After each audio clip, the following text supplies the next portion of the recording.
27 April 2014। Narayanganj আদালতে মামলার হাজিরা দিয়ে বাড়ি ফেরার পথে অপহৃত হন প্যানেল মেয়র নজরুল ইসলাম ও আইনজীবী চন্দন সরকার সহ 7 জন। 3 দিন পর শীতলক্ষ্যা নদীতে ভেসে ওঠে অপহৃত 6 জনের লাশ।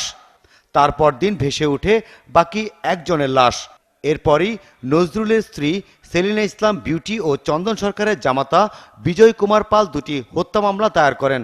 তখনও এই মামলায় র্যাব 11 সম্পৃক্ততার কথা অজানা ছিল। 6 কোটি টাকার বিনিময়ে র্যাব 11 সদস্যরা অপহরণের পর 7 জনকে খুন করেছে।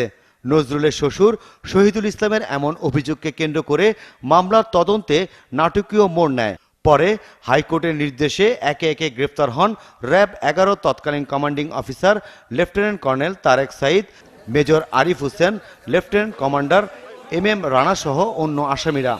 ভারতে আটকের পর দেশে ফিরিয়ে আনা হয় অন্যতম আসামি নূর হোসেনকে। নূর হোসেনের সহযোগী 4 জন 164 ধারায় জবানবন্দি করে নূর হোসেন কিভাবে এই পরিকল্পনাটা করেছেন পূর্ব থেকে এবং কিভাবে এই হত্যার সঙ্গে র্যাবকে জড়িত করে অর্থ এবং অন্যান্য আনুষঙ্গিক লজিস্টিক সাপোর্ট দিয়ে এই হত্যাকাণ্ড ঘটিয়েছেন সেটা মামলার সাক্ষ্য প্রমাণে চলে আসছে। গত বছরের 8 ফেব্রুয়ারি মামলার অভিযোগ গঠন করে আদালত। আলোচিত এই মামলার 12 জন আসামি এখনো পলাতক আছে, যাদের 8 জনই র্যাব 11 সদস্য। যে এই যারা পলাতক রয়েছে তাদের বিরুদ্ধে অকথ্য সাক্ষ্য প্রমাণ এই মামলাতে এসেছে। আমরা তাদের ব্যাপারেও আমরা আশাবাদী যে তাদেরও সর্বোচ্চ শাস্তি হবে।